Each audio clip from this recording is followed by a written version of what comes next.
We're here in Detroit getting a sneak peek at the Ram 2500 and 3500 heavy-duty pickups. Last year in Detroit, they debuted the Ram 1500 pickup, and we were so impressed that we bought one. We put tons of miles on it, and we haven't been disappointed. But that's also set expectations really high for this heavy-duty pickup. Can lightning strike twice? We're about to find out. Last year's base engine was a 5.7-liter Hemi V8. The 6.4-liter Hemi V8 was optional. This year, the 6.4 is the standard offering. But it's not just that. They've gotten rid of the 6-speed automatic and given it an 8-speed automatic. That was an amazing change when they did it to the Ram 1500 several years ago, and we expect more of the same here.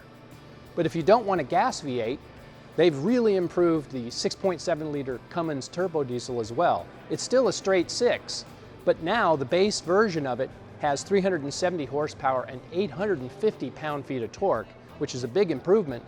But if you get a 3500, you can opt for the marquee high-output version, which makes 400 horsepower and, get ready for this, 1,000 pound-feet of torque. Amazing.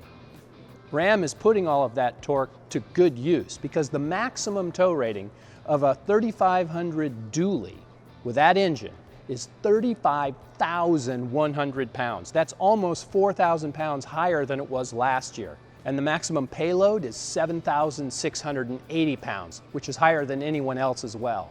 But they've also got the suspension to do it. Both versions of the truck, the 2500 and the 3500, offer an optional rear air suspension.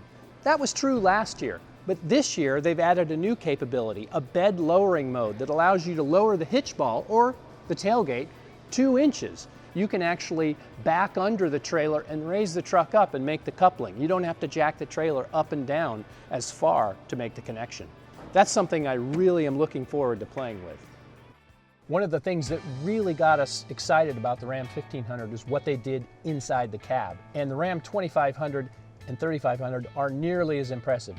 I'll get to the nearly in a minute, but here's the stuff that's really cool. You've got the 12-inch touchscreen option. The 8.4 is also available. They've also just improved the quality of all the switchgear and the materials. I mean, this is a really, really nice place to spend time. And if you're going to tow long distances, like this thing is made to tow, that's really important.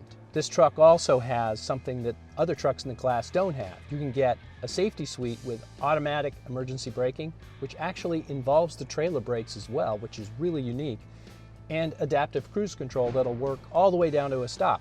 That package also comes with rain-sensing wipers, LED headlights, and automatic high beams. It's a pretty unique setup in a heavy-duty truck.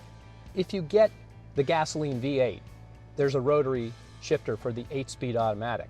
But the diesels have a 6-speed automatic that's controlled by this column shifter. So whichever way you want it, they've got it. One thing that's missing though is the manual. Last time you could get a detuned version of the diesel with a manual transmission. This time they're not offering it. It's also got the Swiss Army knife center console we first saw in the 1500. I mean, look at this thing. It opens up in all these different ways. There's all this space, a million ways to connect your devices, a wireless charging pad, and it's got side pockets here on each side. This is really nice, but there's a couple things missing. One thing that's missing is this steering wheel doesn't telescope. It tilts, but it doesn't telescope like the Ram 1500.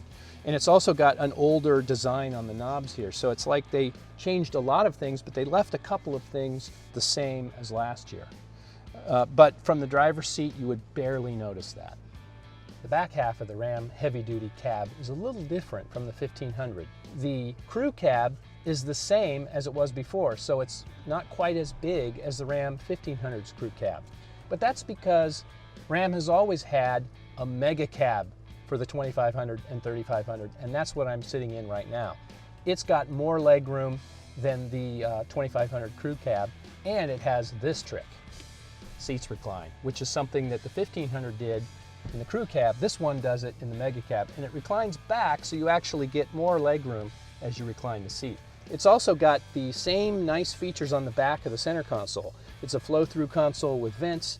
There's USB and USB-Cs and a 110 outlet, and that's pretty much like what we saw in the 1500. So the crew cab's a little smaller than a 1500 crew cab, But the Mega Cab, it's right there, and it's got the recliner that makes it a really nice place to spend time. All in all, there's a lot to like here.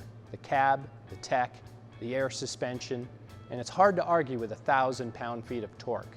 That's a lot of lightning. I think they've struck twice. There are a whole lot more videos where this came from. Subscribe now to see all of Edmunds' latest reviews.